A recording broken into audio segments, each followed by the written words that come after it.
Well, hello there, everyone. Thank you for joining me for another episode of Mark on Comics. So, today, what I've got for you is my review of Supergirl, the movie. So, before we get started, I'd like to please ask that you hit the like, subscribe, notification bells. At least hit the like button.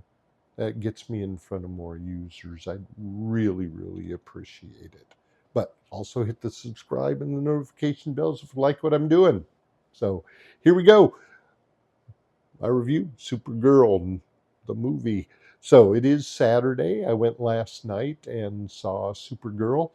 Uh, Basically, so you don't have to. So, Supergirl, it was okay.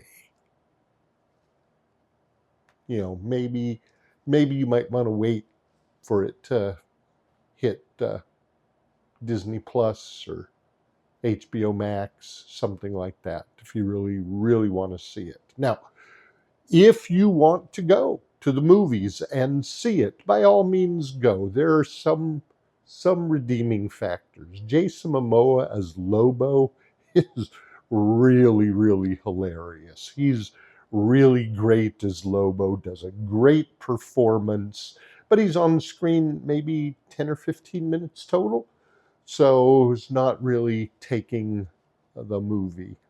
Now, I do want to mention Supergirl, bit of a misnomer. Supergirl, Kara Zor-El, is not the star of this movie.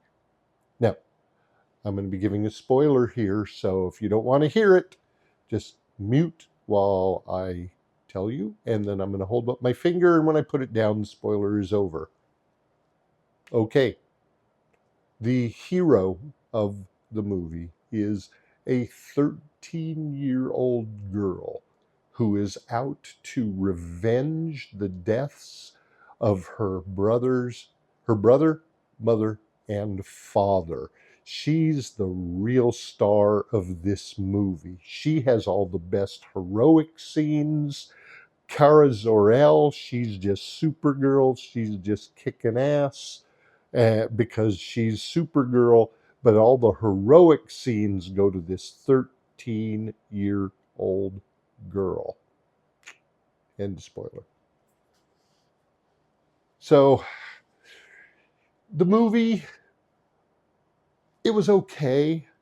If I was to give it, from 1 to 10 rating, I'd give it a 5. It was not bad, wasn't good. It was middle of the road. So there are some really, really good scenes with the action, and the CGI was really good, very fun, but it doesn't make this a movie that you have to see because of that. And as I said, Lobo, Jason Momoa is hilarious. So if you love Jason Momoa and you're willing to spend 15, $20 to see him, go see the movie. But I wouldn't say this is a must see. Now, I did see a video from another YouTuber a while back, a couple days ago, saying why he felt that Supergirl was going to bomb. And he said, well, Supergirl's going to bomb because it's the women that really want to go to the theater and see it, and that the men that go along are just being dragged to go see the film. No. Last night there were only 4 of us in. Now I don't count, so the other 3, all single men, no women with them, but 4 of us in a theater on a Friday evening. Not not a great sign, but I would say failure because the men don't want to see it and the women are dragging them to see it. No, I disagree.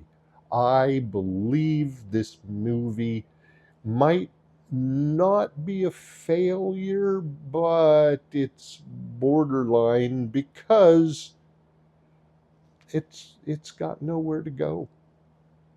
Kara Zor-El, she's not a nice person. She's not somebody you're rooting for. And it's at the end of the movie, she kind of shows a little chutzpah, besides kicking ass throughout the movie as Supergirl. But let me tell you, another spoiler warning here. At the beginning of the film, Kara Zor-El is on a planet with a red sun, so she has no power because she wants to get drunk. And she can't do that under a yellow sun. So she's at this red sun, and that's all she's on, is she's on a bender until she meets the 13-year-old girl. So as I said, there's some good CGI. That's a plus, but the movie as a whole, no, just right in the center. Not good, not bad. Should you go see it? You're not going to miss anything if you don't. It's just a movie. Now, I'm hoping that Supergirl goes farther in the DCU. We see her more, maybe in a Justice League film or something like that. But right now, this movie, not worth it. Don't do it unless you really have to. Because if you got to, you got to. And I'm not telling anybody, don't do it, don't do it. If you want to, go see it. It's entertaining, but I can get entertaining from walking my dog. My dog's very entertaining, as you see. So that's it. My review, don't bother. You want a 2 hours of just mindless entertainment, but you're willing to pay 15 to $20 for it, go ahead. But I don't believe this is a movie you really need to see. So I'm going to end my review here. Please, once again, hit that like, subscribe, notification bell. I'd really, really appreciate it. So thank you, everybody, for joining me on this episode of Mark on Comics. Bye now.